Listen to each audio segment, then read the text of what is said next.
को खाने पीने की वस्तुओं के बारे में कितना आता है।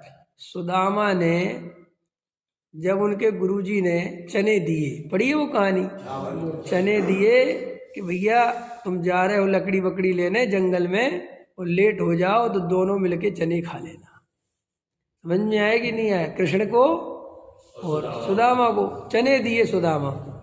तो सुदामा ने क्या किया कि भैया वो चने जो है लेट हो गए और कृष्ण ऊपर चढ़े थे लकड़ी के लिए पेड़ पे और नीचे सुदामा थे। तो सुदामा से कृष्ण ने कहा कुछ लाए हो खाने के लिए, कुछ है भूख लग रही? बोले कुछ नहीं। समझ में आया? झूठ बोले। और वो चने खुद खा गए सारे के सारे। तो उसी समय देखो ऐसा कर्म बंद हुआ सुदामा को कि दरिद्रता इतनी घेरे रही, पूरी जिंदगी दरिद्र रही। और बाद में पूछा कि जिस सुदामा इतना दरिद्र क्यों है, तो बोले कृष्ण के हिस्से के चने खा गया था, उससे ऐसा कर्म बंद हो गया। अब बोलो, अब उनको लगता है ये तो गप नहीं है जी, ये परिणामों की बड़ी ऐसी स्थिति है कि अगर तुम ऐसा किसी का नुकसान करोगे।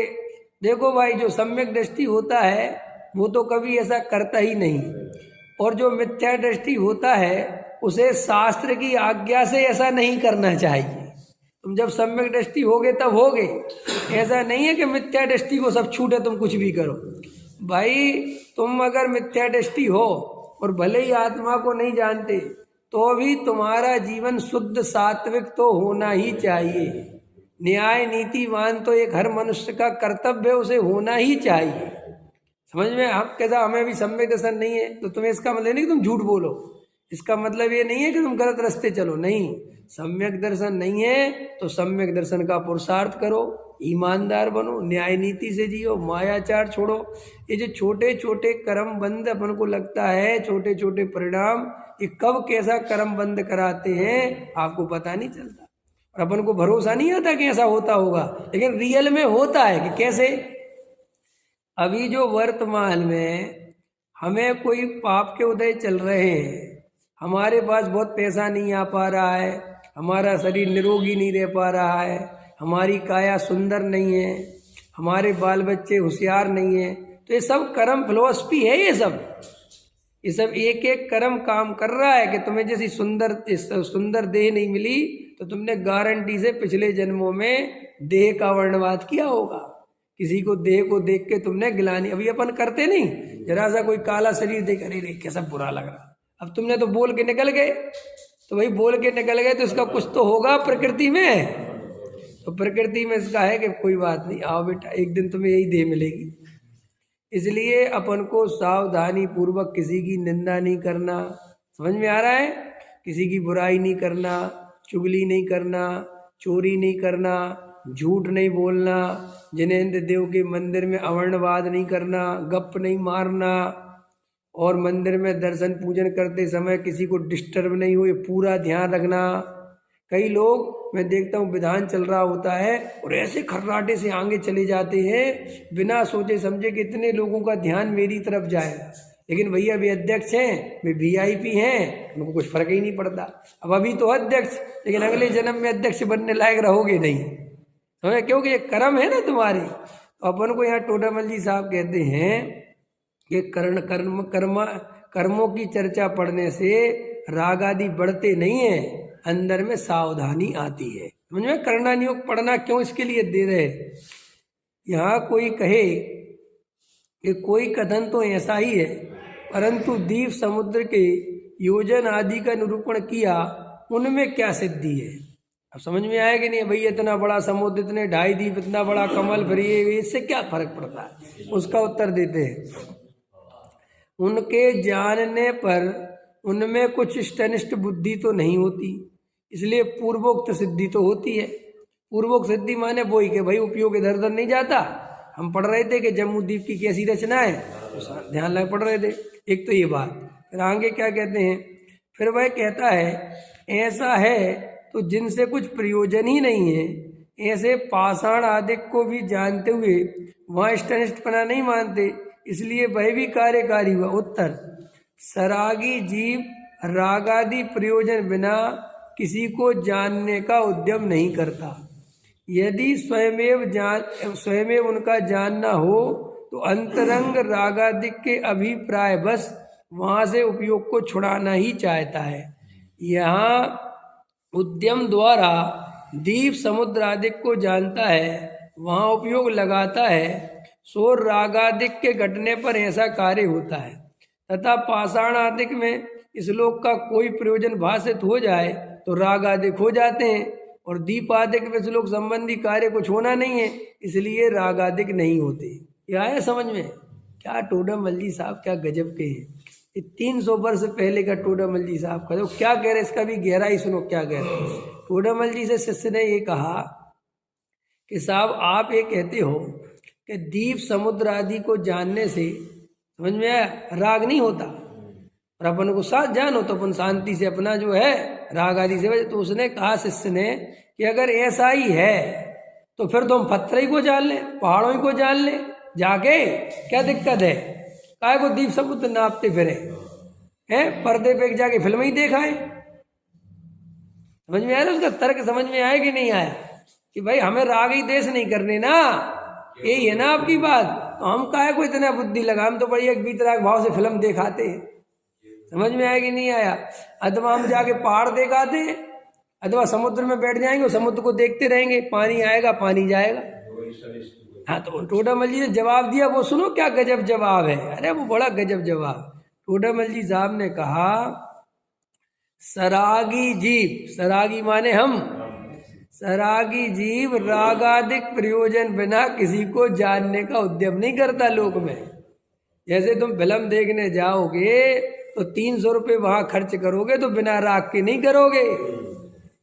समझ में आया? जब भाई 300 रुपये दोगे, वरना काय को दोगे। और यहाँ से तुम समुद्र देखने जाओगे 2-4 हजार रुपये खर्च करके, तो ऐसे ही नहीं जाओगे। फिर वहाँ समुद्र देखोगे, खुश होगे, आनंदित होगे, राग बढ़ाओगे, फिर वहीं पे क्यों वो होगा तुम्हारा, क्या होता है वो, पानी में चलते हैं जहाज वगैरह, होगे इसमें बैठ के देखो मजा आएगा। तो वो तो सारा इष्टनिष्ट हो गया ना। अथवा कोई पत्थर देखोगे तो पत्थर में हो सकता है कि दिखने लगे कि यार ये पत्थर घर ले चलो, ये अपने काम आ सकता है, इसमें से बढ़िया मूर्ति निकल सकती है, बोलो हो गया ना इष्टनिष्ट। तो फिर टोडामल जी ने कहा, और दूसरी बात सुनो, जहाँ तेरे रागादिक नहीं होते वहां तू देखना भी नहीं चाहता। लो का गजब लिखा टोडामल जी ने। समझ में आया? माने वहां वो ज्ञान के गेप बने तो वहां बनाना नहीं चाहता, वहां से हटना चाहता है। समझ में आया ना क्या कहना चाहते हैं? जैसे हमारे रास्ते चलते और अपन को बहुत लोग मिलते तो उनको देखते थोड़ी है, और ज्ञान का गेप बनते बना, क्योंकि उनसे हमारा कोई प्रयोजन नहीं है। तो टोडामल जी साहब ने कहा कि जो रागी जीव होते हैं वे बिना प्रयोजन कुछ भी जानना देखना नहीं चाहते। इसलिए भाई तू ध्यान रख। और फिर देखो, अब तू शास्त्रों के माध्यम से जो पढ़ने बैठा है तो गारंटी से धर्म बुद्धि से बैठा है ना।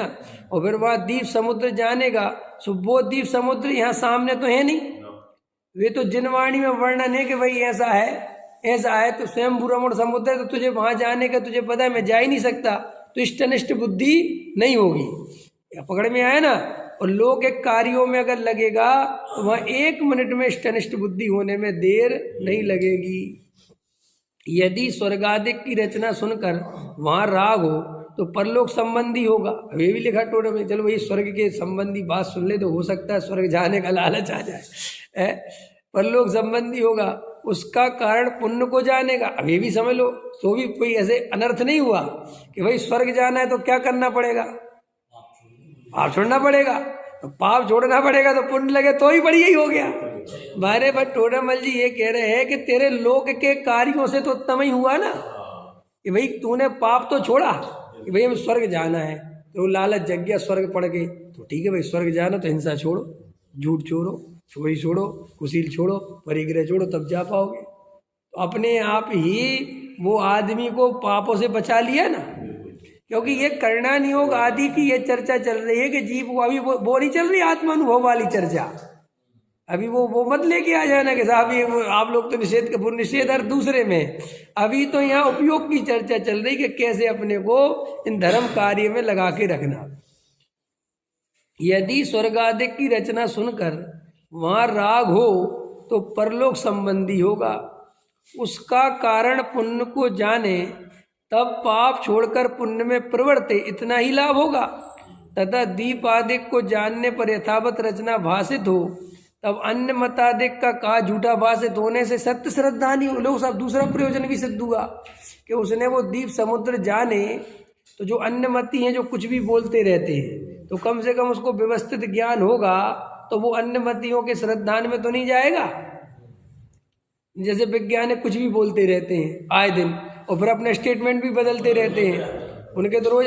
तो भैया अगर तुम जिनागम नहीं पढ़ोगे, अब आजकल के बच्चे हैं ना वैज्ञानिकों से प्रभावित हो जाते हैं, कहते साहब वैज्ञानिक बहुत सही निकालते हैं तुम्हारे ग्रंथ। अरे भाई हजारों स्टेटमेंट बदल दिए उनने।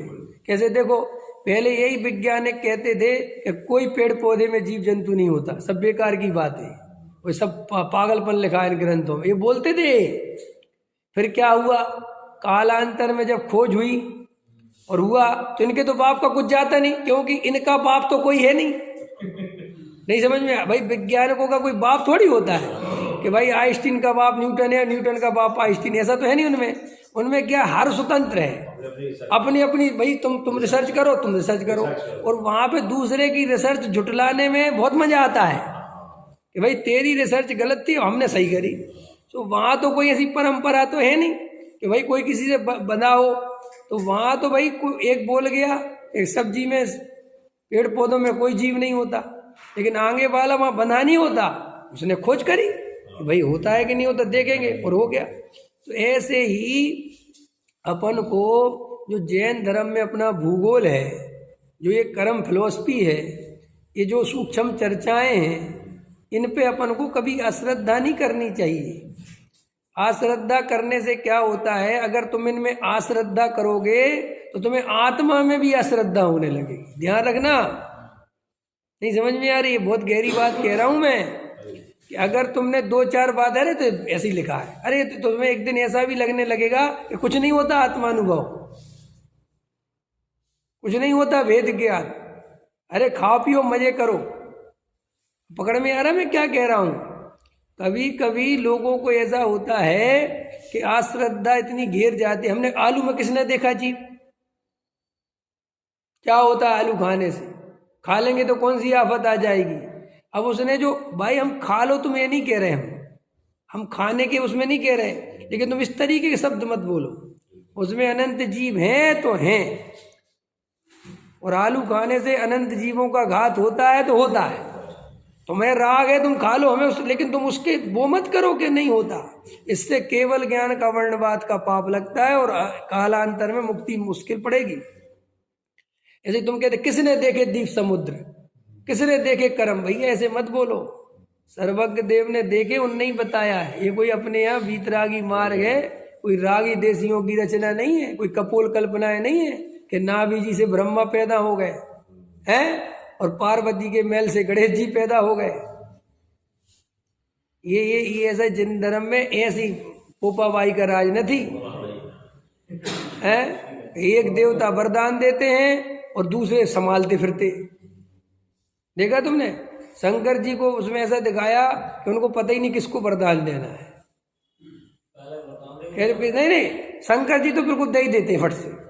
इसलिए ओम नमः शिवाय वाले भगत तुम्हें मिलेंगे बहुत शिव जी के। शिव जी क्या है, थोड़ा जानकारी कम रखते हैं, मस्त आदमी एकदम आ जाते, एकदम बोले यार तूने यार बढ़िया खुश हो गया, बता क्या चाहिए। वो कहता पढ़ी नहीं वो कहानी है, कौन सी? भस्मासुर वाली। भस्मासुर ने बहुत तप किया, बहुत तप किया। भैया शंकर जी को आना ही पड़ा। आ गए शंकर जी, बोले बोल भैया क्या चाहिए। बोले साहब मुझे वरदान दो, मैं अजर अमर हूँ। समझ में आया कि नहीं आया? अजर अमर। तो बोले अजर अमर, और दूसरा ऐसा कि मैं जिसके ऊपर से हाथ रखूं वो भस्म हो जाए। ठीक है कि नहीं? उन्होंने कहा ठीक है, दिया। अब दे दिया, अब दे दिया। इतने में उसने पीछे पार्वती को देखा, कहने लगे मैं तो पार्वती से शादी करूंगा। अब शंकर जी कह रहे तू क्या कर रहा है? बोले अब तो पसंद आ गई। समझ में आया कि नहीं आया? अब भैया वो शंकर जी भाग रहे हैं और भस्मासुर पीछे कह रहा मैं तुम्ही को भस्म करूंगा।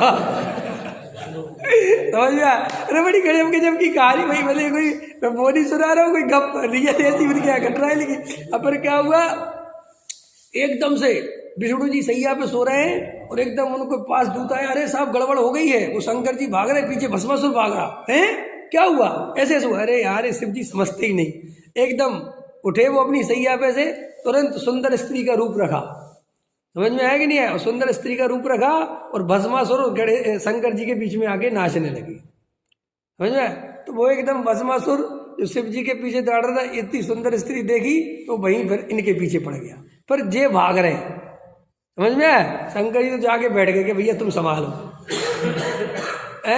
और भैया वो भाग रहे और उन्होंने ऐसी ऐसी मुद्राएं करी कि उसने अपना हाथ अपने ऊपर रख दिया, तो वो भस्म हो गया। तो ऐसे भस्मासुर भस्म हो गए। तो ऐसी भैया ऐसी गप तो अपने जिनागम में लिखी नहीं, ऐसी तो कोई बातें जैन धर्म में लिखी नहीं, और किन्हीं मूर्खों ने लिख दी हो कहीं सो वो मान्य नहीं। उनके लिए अपन को पूरी ताकत दी है कि इस तरीके की अगर बातें लिखी हो तो उनको उठा के अलग कर देना। वे किन्हीं अज्ञानियों के द्वारा, रागियों के द्वारा, मोहियों के द्वारा जिनागम में दूषित करने के अर्थ में लिखी होंगी, उनको छोड़ देना तो। लेकिन जो केवल ज्ञानी का जो विषय है कि भाई इतने इतनी जीव राशि है, इसमें इतने जीव है, तो वहाँ कोई प्रयोजन नहीं है राग द्वेष का। और जिस द्वीप समुद्र है, ऐसी व्यवस्था है, विदेश क्षेत्र में सीमंदर भगवान विराजमान है, उनकी दिव्य ध्वनि खिर रही है। कुंद कुंद भगवान वहाँ गए थे, वहाँ सीमंदर भगवान की साक्षात दिव्य ध्वनि सुनी थी, और अभी भी वहाँ से जीव मोक्ष जा रहे हैं। और वास्तव में कर्म होते हैं, और ये 8 प्रकार के होते हैं, और ऐसे कर्म बंधने, इनमें कभी अश्रद्धा नहीं करना।